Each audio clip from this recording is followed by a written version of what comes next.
Hello viewers, আসসালামু আলাইকুম। আজকে আমরা নতুন একটা রেসিপি নিয়ে হাজির হয়েছি।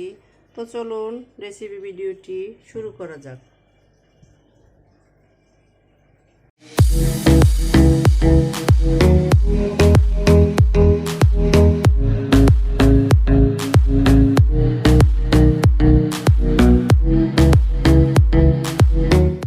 শুরুতে এটা তৈরি করার জন্য এখানে কিছু বাদাম আর নারকেল নিয়ে নিয়েছি। এটাকে ব্লেন্ডারে পেস্ট করে নিব। বাদাম নারকেলটা পেস্ট করে নেওয়া হয়ে গেছে। এখন চলে যাব কিচেনে এসে চুলায় একটা প্যান বসিয়ে এতে আমি প্রয়োজন মতো সয়াবিন তেল দিয়ে দিয়েছি। তেলটা গরম হতে থাক, এরই মাঝে আমি ফুলকপিটাকে ম্যারিনেট করে নিব। এখানে আমি নিয়ে নিয়েছি মেইন উপকরণ ফুলকপি। এটা আমি কেটে ধুয়ে পরিষ্কার করে নিয়ে নিয়েছি। আমি এটাকে কেটে লবণ পানিতে ভিজিয়ে রেখেছিলাম, যাতে করে এর ভিতর থেকে যদি গুঁড়ো কোনো পোকা থাকে বের হয়ে যায়। তো আমি এগুলোকে রেগুলার সাইজের কেটে নিয়ে নিয়েছি। এখন আমি এটাকে ম্যারিনেট করে নিচ্ছি। দিয়ে দিচ্ছি স্বাদ মতো লবণ, হাফ টি স্পুন দিয়ে দিচ্ছি মরিচের গুঁড়া,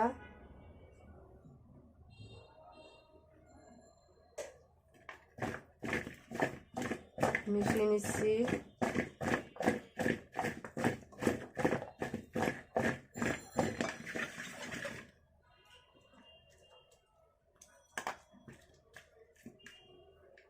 এদিকে আমার তরিটাও গরম হয়ে আসছে। এখন এর ভিতরে ফুলকপি দিয়ে দিচ্ছি।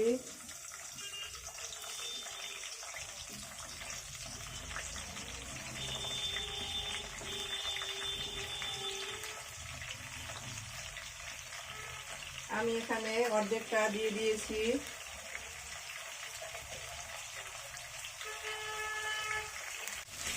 এটাকে আমি হালকা ফ্রাই করে নেব।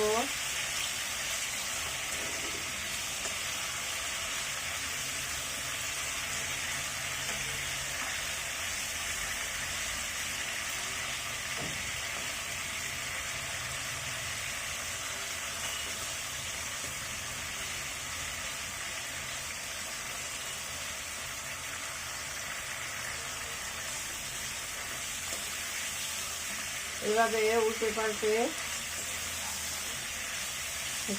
2-3 মিনিট আমি এটাকে ফ্রাই করব।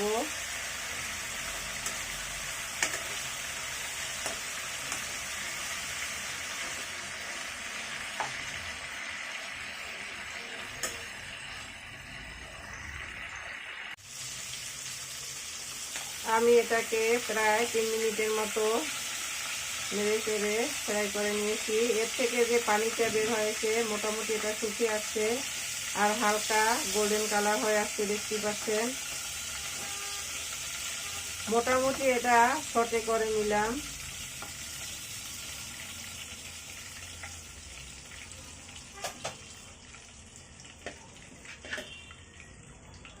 একইভাবে বাকিগুলো আমি ফ্রাই করে ফিরে আসছি। একইভাবে আমি সবগুলো ফুলকপি ফ্রাই করে নিয়ে নিয়েছি। এখন আমি একই প্যানে এই তেলের ভিতরে দিয়ে দিচ্ছি 1 টেবিল চামচ আদা রসুনের পেস্ট,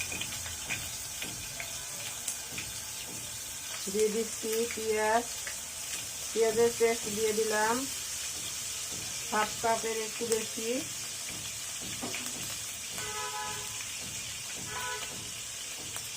এখন এগুলোকে নেড়ে নিব যতক্ষণ পর্যন্ত না এর কাঁচা গন্ধটা দূর হয়।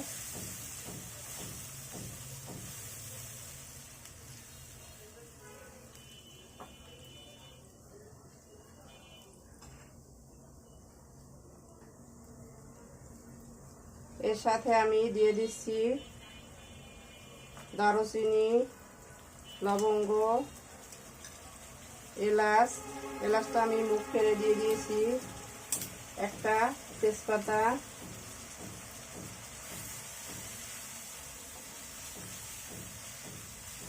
আমি এখানে গুঁড়ো মশলা ইউজ করব, তারপরও গোটা মশলা দিয়ে দিয়েছি, এতে করে এর ফ্লেভারটা স্ট্রং হয়। এটাকে আমি যতক্ষণ পর্যন্ত নাড়বো, যতক্ষণে না এর কাঁচা গন্ধটা দূর হয়। পেঁয়াজ আদা রসুনের কাঁচা গন্ধটা চলে গেছে। এখন আমি এর ভিতরে দিয়ে দিব বাদাম আর নারিকেলের যে পেস্টটা তৈরি করেছিলাম সেটা।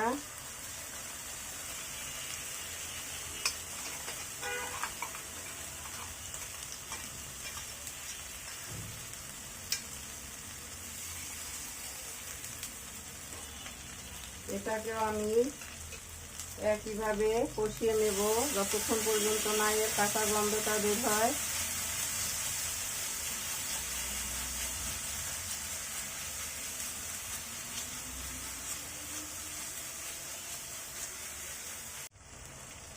বাদাম নারিকেলটাকে আমি 2-1 বার পানি দিয়ে খুব ভালোভাবে কষিয়ে নিয়েছি।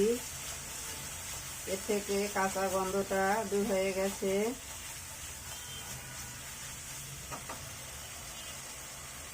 এখন আমি এর ভিতরে আরো কিছুটা পানি দিয়ে দিচ্ছি।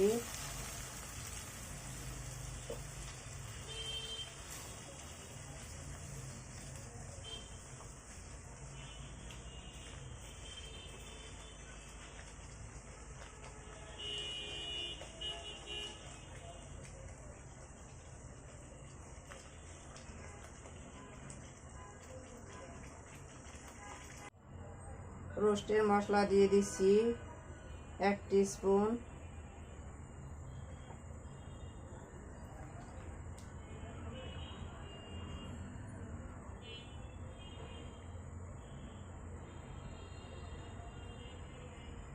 এখন অপেক্ষা করব এটা ফুটে আসার জন্য। গ্রেভিটা ফুটে উঠেছে। এখন এর ভিতরে দিয়ে দিচ্ছি ফ্রাই করে রাখা ফুলকপিগুলো।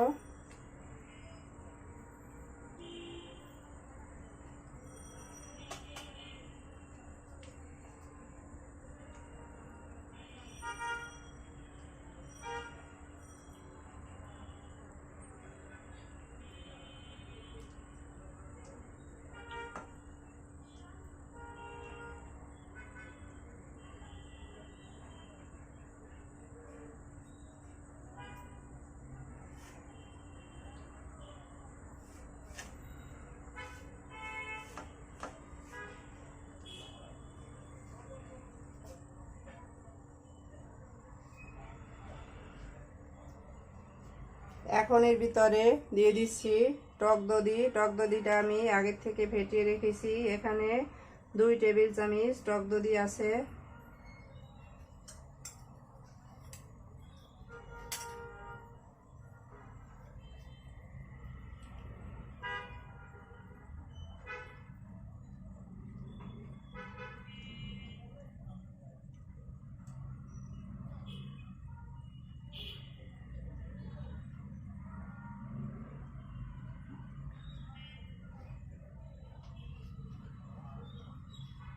দিয়ে দিচ্ছি 1 টিস্পুন চিনি।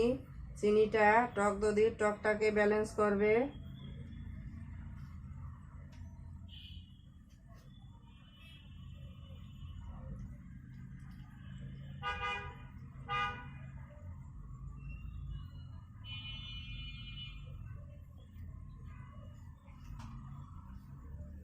এখন আমি এর উপরে দিয়ে দিচ্ছি ঢাকনা। ঢাকনা দিয়ে অপেক্ষা করব এটা মোটামুটি সেদ্ধ হওয়ার জন্য আর গ্রেভিটা কিছুটা টেনে আসার জন্য। তো ফিরে আসছি এটা ঠিকভাবে সেদ্ধ হয়ে আসার পরে। ঢাকনাটা তুলে নিচ্ছি। গ্রেভিটা কিছুটা ঘন হয়ে আসছে দেখতেই পাচ্ছেন। এখন আমি এর ভিতরে দিয়ে দিচ্ছি 3টা কাঁচামরিচ। কাঁচামরিচটা আমি মুখ ফেলে দেইনি, এর থেকে জাল বের হবে না, সুন্দর একটা স্মেল বের হবে। দিয়ে দিচ্ছি 1 টিস্পুন কেওড়া জল।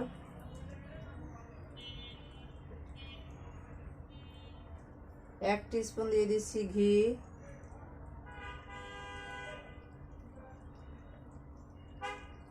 ঘিটা হাতের কাছে থাকলে অবশ্যই দেওয়ার চেষ্টা করবেন, এর থেকে একটা শাহি ফ্লেভার আসবে।